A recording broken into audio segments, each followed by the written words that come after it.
네, 기다려주셔서 감사합니다. 그러면 지금부터 텍 세션의 첫 번째 프로그램인 글로벌 기술 규제 현황에 대한 강연을 시작하도록 하겠습니다. 연사는 제타플랜 인베스트먼트의 홍형권 대표님께서 수고해 주시겠습니다.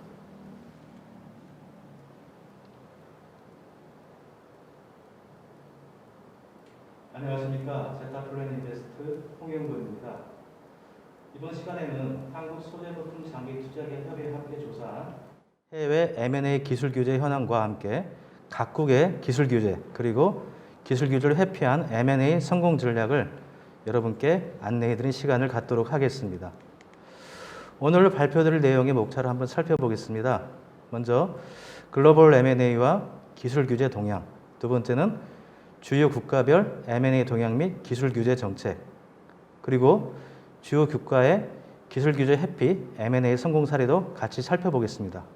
또한 최근에 많은 4차 산업혁명 관련해서 각국의 국가별 자금 조달 방안도 살펴보고요.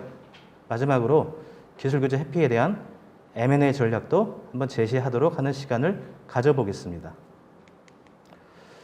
첫 번째, 글로벌 M&A와 기술 규제 동향을 살펴보도록 하겠습니다. 보시는 것처럼 포스트 코로나 사태 이후에도 각국은 핵심 기술을 확보하기 위해 여러 가지 노력을 하고 있고요. 2020년 1사분기에 M&A의 글로벌 M&A 시장 규모는 5,637억 달러를 기록하였습니다.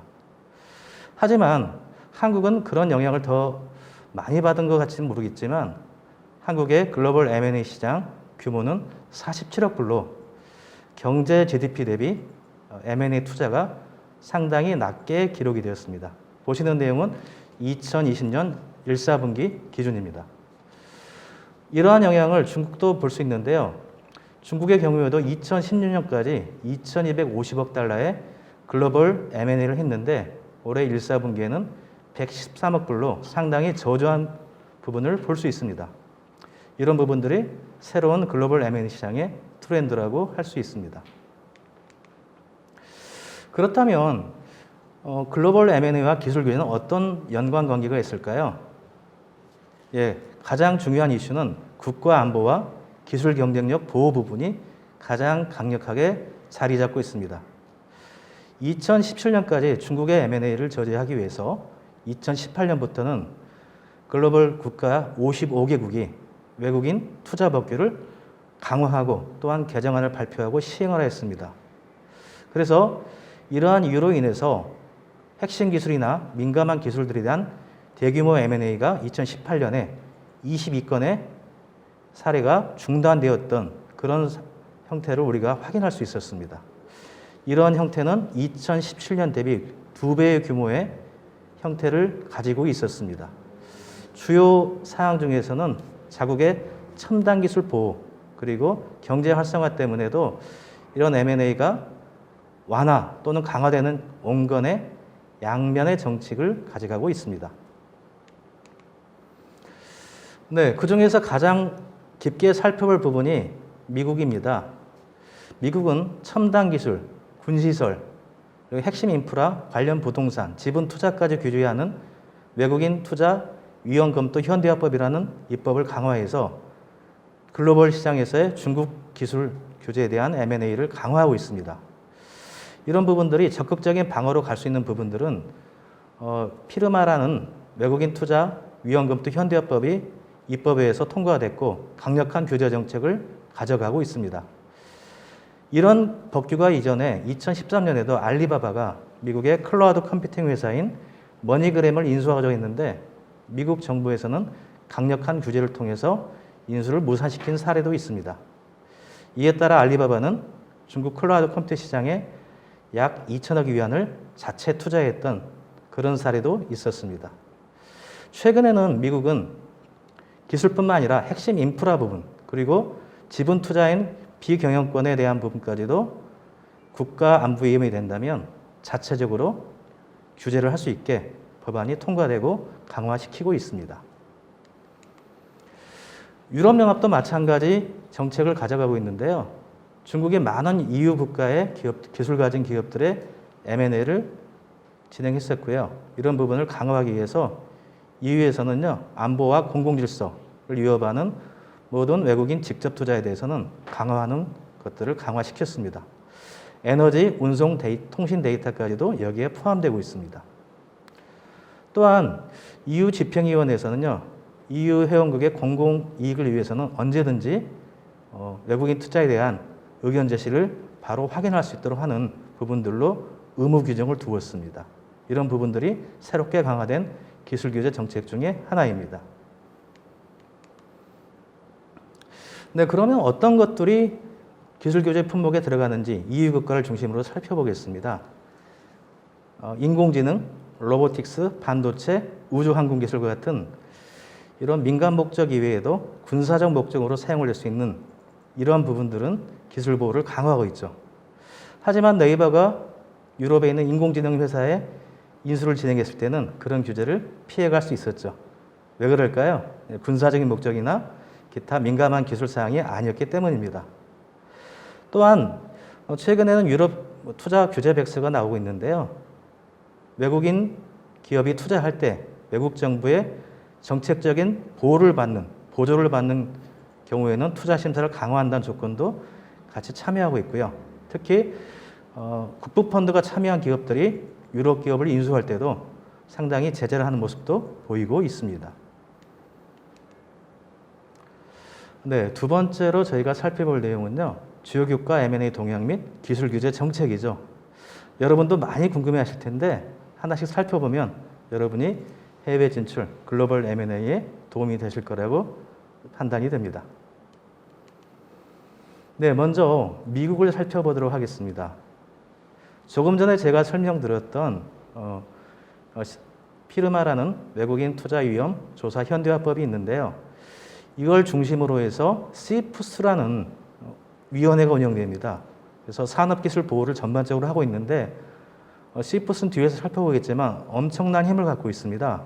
CFIUS 위원회가 미국 내뿐만 아니라 유럽 각국, 전 세계에 있는 많은 국가에 M&A 규제를 할 수 있는 그런 모습도 현재는 보이고 있습니다.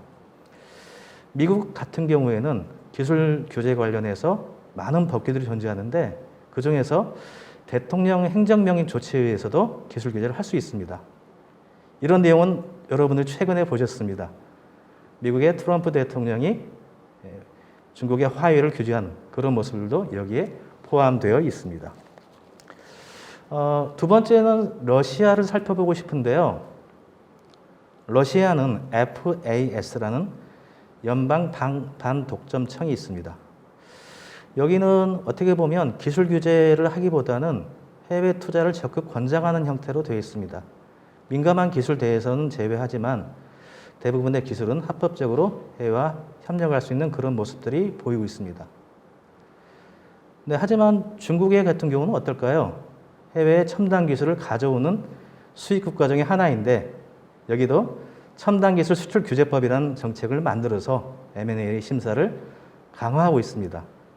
하지만 최근의 동향을 보면 중국 경기가 좋기 때문에 많은 외국 기업들이 오히려 중국 현지의 투자, M&A를 강화하는 모습을 보이고 있기 때문에 이런 법규도 만들어질 수 있다는 형태를 볼 수 있고요.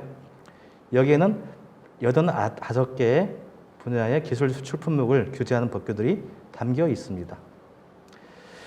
독일은 중국의 M&A에 가장 큰 피해를 받았던 국가 중에 하나이고요. CFIUS의 권고를 받아서 상당히 많은 부분을 강화시키고 있는데요. 그 이전에 바세나르 협약을 통해서 전력 묻자 및 기술 이전 금지에 대한 부분들을 가지고 있습니다.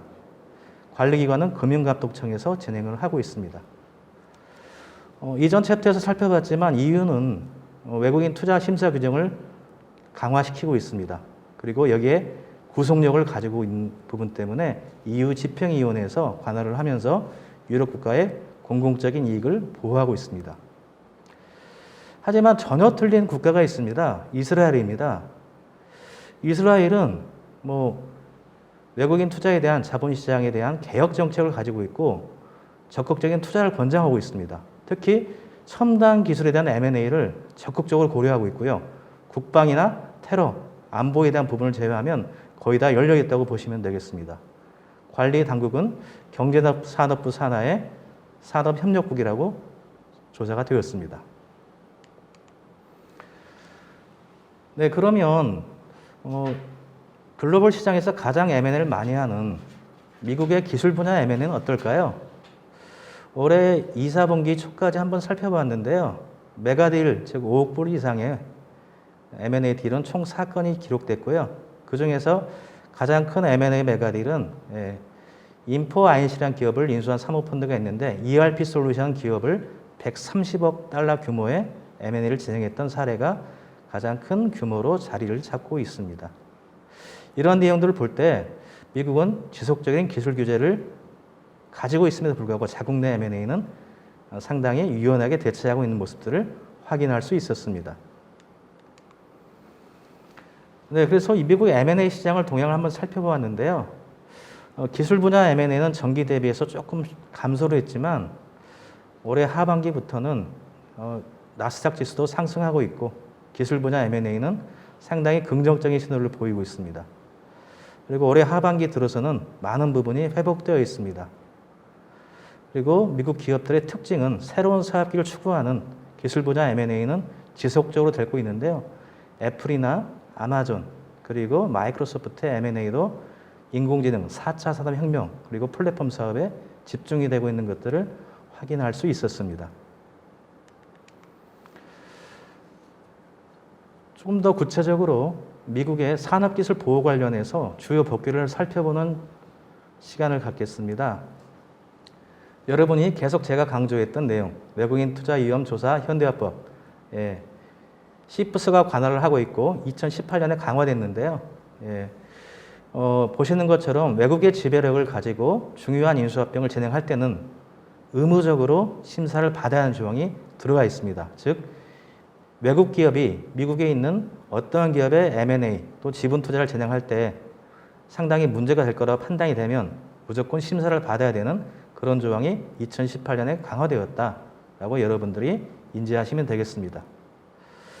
과연 그러면 SK의 인텔 랜드 프레시 사업부는 어땠을까요? 이런 부분이 다 통과됐기 때문에 M&A가 되었다고 생각하시면 되겠습니다. 원래 이런 법규의 가장 기본적인 틀은 1988년에 엑슨 폴리오법이 제정이 되어가지고 종합무역법에 시프스를 구성하고 안보에 위협이 되는 모든 것을 처리할 수 있는 법이 1988년에 만들어졌습니다. 그리고 이후에 외국인 투자 및 국가보안법이 핀사라고 만들어졌는데요. 이는 엑슨 폴리오법을 더 개정하고 강력한 통제 수단을 부여한 겁니다. 이 법은 2017년에 만들어진 법입니다. 또한 국방수권법이라고 NDAA가 있습니다. 그래서 국방에 대한 부분을 강화시키는 부분으로 미국 기업의 해외 수출을 통제하는 법으로 만들어졌습니다. 여러분이 아시겠지만 우리가 아는 보잉, 록히드 마틴 등도 다 국방 관련 우주항공 기업들인데 미국의 우주항공 기술을 수출할 때 강화하기 위한 법으로 만들어졌던 사례입니다. 또한 수출관리법이라고 존재하는데요.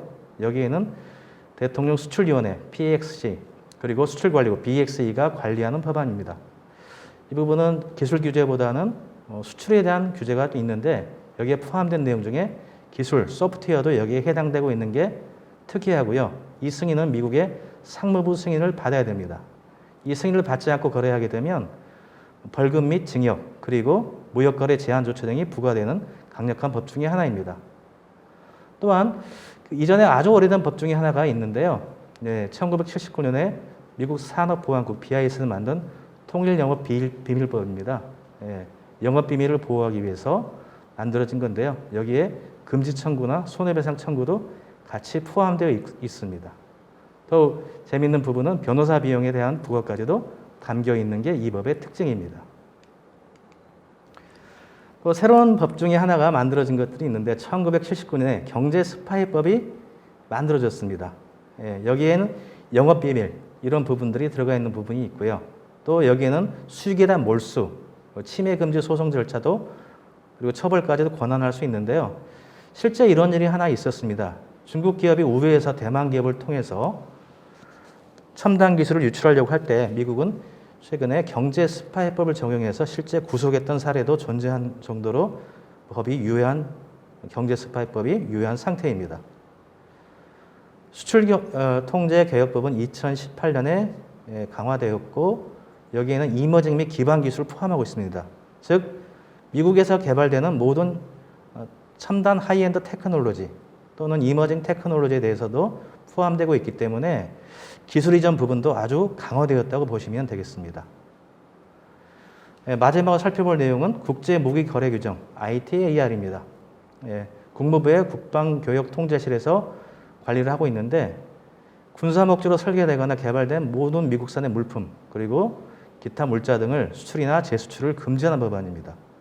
이런 부분 때문에 미국의 무기 관련된 부분들은 미국의 국방교역통제실의 허가를 받지 않고는 수출 거래가 불가능하다고 보시면 되겠습니다. 네, 모든 법규 중에서 가장 큰 법이 제가 다시 강조하지만 피르마라는 법입니다. 이거는 어떻게 되는지 살펴볼 내용 중에 중요한 요인 중에 하나입니다. 즉 미국의 투자나 M&A를 진행할 때는요, 충분하게 이 피르마라는 법을 사전에 인지하고 그리고 확인해야 됩니다. 이 중에서 경영권을 가져가는 M&A 외에도 비독점 비지배, 즉 지분 투자 부분도 기술 유출이 됐다고 판단할 때는요, 바로 제재가 되는 부분이 있습니다. 이런 부분을 제재되기 전에 의무적인 심사를 하고 있고 자체적인 신고를 해야 됩니다. CFS의 심사 기간은 45일 정도로 생각을 하고 있는데 승인이나 추가 검토에 대한 부분이 있다면 그 기간은 더 늘어나게 되어 있습니다. 한번 그 심사 절차를 살펴보도록 하겠습니다. 여기는 보시는 것처럼 미국의 16개 부처가 합동으로 심사를 하겠습니다. 주관하는 곳은 재무장관 주관하에 이루어지고 있고요. 즉 국무부에서 모든 걸 진행하고 있다고 보시면 되겠습니다. 자, 첫 번째, 미국 안보를 위험을 최소화하기 위해서 절충안을 제시하는 부분도 나올 수 있고요. 또는 거래 일시정지 또는 중단 부분도 나올 수 있고요. 그리고 거래가 완료된 경우 심사가 되었다면 원사명에 대한 명령까지도 할 수 있는 강력한 법안입니다. 먼저 보시는 절차처럼 사전 접수, 그리고 CFS는 어떻게 수용할지 의견 제시를 하게 되는데 방금 말씀드린 세 가지 의견입니다. 그리고 나서 사전 검토를 하는데 약 45일의 시간이 소요됩니다. 검토 결과를 통보하는데 미국 국가안보에 위험이 없다면 거래가 진행이 가능하고요. 그리고 미국의 안보에 위험이 있다고 하면 바로 제재를 하게 됩니다. 이렇게 되기 때문에 필요시에는 대통령까지 나서서 규제를 할 수 있다는 부분, 그리고 연장도 심사가 가능하다는 부분까지 존재하는 강력한 법입니다. 최근에 이스라엘은 CFS의 공고를 받아서 기술 규제를 해외 수출을 좀 하는 법안을 만들어라는 그런 권고까지도 CFS에서 받은 사례도 존재합니다. 보시는 것처럼 CFS의 기술 규제 정책에 대한 흐름도입니다. 첫째, 초기 심사를 하게 되는데요. 여기서 어떻게 될지를 한번 보는 부분이 있는데 그게 45일입니다. 또한 추가 조사를 할 수 있는데요. 총 60일까지 진행할 수 있습니다. 따라서 전체적인 기간은 105일 정도 소요됩니다. 여기에 심사비를 심사 요청 기업이 납부를 해야 되는데 30만 불 또는 거래 금액의 1%에 해당된 금액 중에 작은 금액을 납부를 해야 되기 때문에 이런 부분에서는 30만 달러를 기준으로 생각을 하면 가장 기본적인 금액이라고 확인이 되었습니다. 네, 그러면 CFS 심사위원회에서 어떤 형태로 할 수 있나라고 상당히 궁금해 하실 텐데요. 먼저 투심인은 서면으로 신청을 할 수 있습니다. 그리고 국가안보에 위배된다고 하면 직권으로 심사를 개시할 수 있기 때문에 실제 미국 정부에서 어떤 형태의 M&A든 투자든 개입해서 심사하고 통제할 수 있다고 보시면 되겠습니다. 과거에는 민감한 개인정보나 핵심 기술 유지였는데요. 이제는 인프라까지도 확대됐습니다. 그리고 핵심 기술 범위도 신규 또는 기초 기술까지 포함됐기 때문에 미국의 전방위적인 기술 유출은 이제 거의 불가능하게 되었다고 보시는 게 정확한 판단으로 저희는 생각을 하고 있습니다. 네, 그러면 CFS에서 조사하는 12가지 고려 요소를 살펴보도록 하겠습니다. 먼저 국방에 대한 부분이죠. 그래서 이런 부분이 포함되어 있고요. 두 번째, 인적 자원도 여기 포함되어 있고 여기에 들어간 자재, 이런 부분도 국방에 미칠 때는 포함이 되어 있습니다. 또 산업 및 시설, 테러를 지원하는 기술 이런 부분도 확인을 하셨으면 좋을 것 같습니다. 네, 여러 가지 내용들이 있겠지만 이런 내용들은 한 번 더 자료를 통해서 살펴보셨으면 좋을 것 같습니다. 일단 독일과 EU, 러시아, 중국에도 다양한 기술 규제 정책이 있는데요. 독일은 7개 산업군의 기술 재판 품목을 만들어서 세분화하고 있습니다. EU는 사전 투자 심사를 강화하고 있고요. 러시아는 자본 투자 보호 및 장려에 관한 연방법으로 관리를 하고 있습니다. 중국은 네거티브 리스트를 만들어서 기술 품목을 제한하고 있습니다. 그리고 이스라엘은 국방 수출 통제 정책을 갖고 있어서 국가 안보에 관련된 부분은 기술 규제 항목으로 포함되어 있습니다. 최근에 기술 규제 해피 M&A 성공 사례 몇 가지를 살펴보도록 하겠습니다. 2017년에 보시는 것처럼 미국은 유럽 국가에 많은 M&A를 했는데 그중에 많은 부분이 독일과 영국에 집중이 되어 있습니다. 이부 때문에 유럽 국가들은 2016년부터 기술 규제 정책을 강화시키고 있습니다. 2017년에 중국에 유럽에 투자했던 건수를 보니까 정말 독일에 했던 건수를 보고 미국 유럽까지 보니까 정말 많은데 대부분 기술 탈취가 목적이었다고 현재는 판단하고 있습니다. 여러분 아시겠지만 중국의 가전회사 메이디가 독일의 쿠카를 인수했는데 약 5조 5천억에 인수를 했는데 독점 규제를 받지 않았습니다. 2015년부터 지분 투자를 개시했고 2016년에 지분 80%를 확보했고요. 독일 정부는 이걸 방어하기 위해서 투자자 모집했으나 실패했습니다. 그리고 중국 메이디 미디어 그룹은 지분 94.5%를 확보했고 독일 정부는 2016년에 쿠카의 인수를 승인했습니다. 여기서 알아야 될 부분들은 주가의 안보에 중요한 영향을 미치지 않았다는 형태로 공식 조사를 하지 못했던 부분 중에 하나였고 중국의 M&A 기술 규제 회피 사례로 볼 수 있습니다. 또 그래픽 카드 설계 기술 GPU 기술을 갖고 있는 회사 영국의 이미지네이션을 중국계 사모펀드인 캐년 브리지가 인수했습니다. 이 캐년 브리지는 미국 정부의 레티스라는 회사의 M&A를 진행했으나 레티스 반도체에 대한 M&A가 거부를 당했습니다. 그래서 새롭게 인수 대상을 찾던 중 미국 애플과 거래가 끊어졌던 영국의 이미지네이션을 인수했고요. 여기에는 시프스에 대한 규제를 받지 않는 기업으로 산정되어서 M&A가 규제 회피대한 부분으로 성공적인 추진이 되었던 사례입니다. 또한 중국 기업은 반도체 관련 기술을 확보하기 위해서 싱가포르에 기업을 인수했는데요. 보시는 것처럼 스태츠 칩팩이란 글로벌 4위의 패키징, 반도체 패키징 기술 기업을 2017년에 인수했던 사례도 있습니다. 독점 규제를 받지 않은 싱가포르 기업을 인수했던 사례 중에 하나이고요. 여기에는 중국의 국부 펀드들이 참여를 하였습니다. 네, 그리고 인텔 같은 경우에도 첨단 기술을 유출을 유출보다는 글로벌 진출을 장려하는 정책 때문에 미국 인텔이 이스라엘 모빌아이를 17조 원에 인수했던 메가들이 있었습니다. 그래서 엔비디아, 퀄컴처럼 자율주행 분야에서의 쌍벽을 이룰 수 있고 업계 경쟁을 가질 수 있는 형태를 취했는데요. 이스라엘 정부는 이처럼 기술 규제 정책을 네거티브보다는 거의 포지티브한 정책으로 승인을 하고 있습니다. 네, 이런 경우가 여러 가지 있는데 이태리에 있는 테나리스라는 회사는 미국에 있는 TMK라는 회사를 인수했는데 이 모 회사는 러시아 기업입니다. 러시아 기업이 인수했음에도 불구하고 반독점 검토를 받았는데 문제가 없어서 승인했는데 미국에 소재한 외국계 기업도 다른 나라의 M&A 된 사례를 성공적인 사례를 살펴볼 수 있었습니다. 여기는 시프스의 규제를 받지 않았던 사례 중에 하나입니다. 네. 그리고 최근에 저희가 스타트업들이 해외 진출을 많이 하기 때문에 여러분들이 조인트 벤처나 글로벌 공동 R&D를 진행할 때 살펴볼 수 있는 국가별 자금 조달 방안을 잠깐 살펴보겠습니다. 금리 부분을 한번 살펴보게 되면 이스라엘이나 미국은 0%대 금리를 최저금리를 갖고 있고 하지만 최고금리도 17%, 20%로 미국과 이스라엘이 차지하고 있습니다.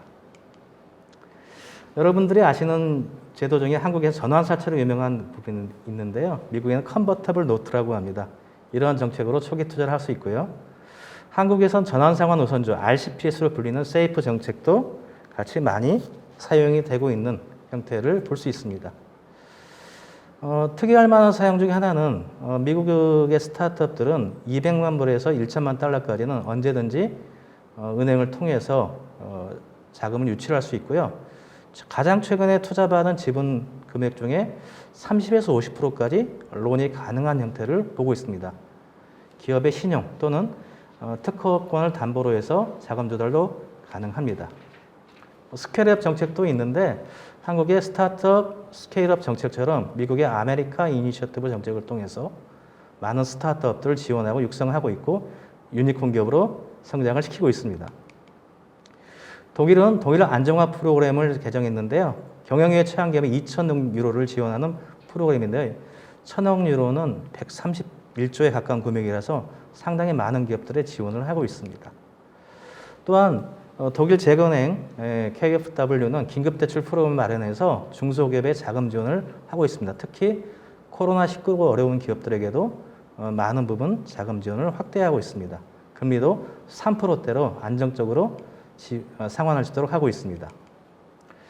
하지만 EU 정책에서 그 해외 기업들에 대한 해외 보조금 규제 백서가 새롭게 나타나고 2021년에 법제화 예정인데요. 외국 정부의 지원을 받은 기업들이 EU 국가에 투자 또는 M&A 할 때 사전에 상당히 심사를 받게 하고 규제를 하는 법들이 내년부터는 제정이 될 예정입니다. 러시아 연방정부도 새롭게 비즈니스 활성을 하기 위해서 4,810억 루블을 가지고 기업 육성을 지원하고 있는 정책을 펴고 있습니다.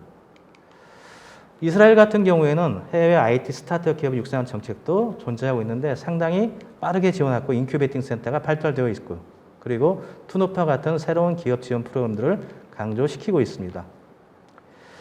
네, 오늘의 마지막 내용입니다. 기술 규제 해피 M&A 전략을 여러분께 전달드리고자 합니다. 우리나라는 제조 강국임에도 불구하고 글로벌 제조 기업 M&A가 많이 이루어지고 있지 않습니다. 보시는 건수들이 증빙하고 있는데요. 이러한 부분을 회피하기 위해서는 공동 글로벌 R&D와 M&A를 동시에 구사한 정책이 필요하다고 말씀을 드리고 싶습니다. 최근에 한국 기업들이 이스라엘에 대한 많은 투자와 글로벌 프로젝트를 같이 하고 있는데요. 최근에 바이오리더스라는 기업은 이스라엘의 와이즈만 연구소와 공동 R&D를 통해서 1,000만 불을 투자하고 지분 50%를 취득했습니다. 이러한 기술 개발을 통해서 새롭게 해외 진출을 하는 모습들을 보이고 있는데요. 왼쪽에 보시는 것처럼 글로벌 다국적 기업의 연구소들이 다 이스라엘에 위치하고 있습니다. 삼성, LG도 같이 포함이 되어 있죠. 이처럼 이스라엘 스타트업과 전략적인 제휴나 M&A 또 기술 제휴를 통해서 새롭게 하는 M&A 전략도 같이 구사하는 게 필요하다고 판단이 됩니다. 네, 그리고 러시아 첨단 기술도 마찬가지인데요. 러시아 첨단 기술은 서방 국가하고는 거래하지 않지만 아시아 국가와는 상당히 문호가 열려 있습니다. 12-9에 대한 불활수소 기술도 한번 일어나겠다는 정책도 있었는데 이런 부분도 같이 한번 살펴볼 내용이고요. 또한 앞으로 정부는 기술 교제 해피를 하기 위해서 새로운 기술 매칭 시스템을 만들어가는 것도 필요하다고 봅니다. 마지막으로 2018년부터 보시는 것처럼 중국이 유럽 M&A 시장에서 많은 부분이 철회되고 있습니다. 기계, 교육, 섬유, 바이오 다양한 분야에서 M&A가 철회되고 있는데 이러한 부분에 있어서도 한국의 많은 기업들이 시장을 보고 M&A 전략을 새롭게 수정하는 방향을 살펴볼 것도 새로운 도전이라고 볼 수 있습니다. 네, 이상으로 여러분께 짧은 시간이나마 해외 M&A 기술 교제 현황과 성공 사례 전략을 말씀드렸습니다. 여러분 2020년 잘 마무리하시기 바랍니다. 감사합니다. 네, 홍영건 대표님의 열띤 강연 감사드립니다. 강연 내용 중에 질문 사항이 있으신 분께서는 채팅창에 적어주시거나 혹은 세미나 홍보물에 적혀있는 이메일로 보내주시면 취합하여 답변 드리도록 하겠습니다.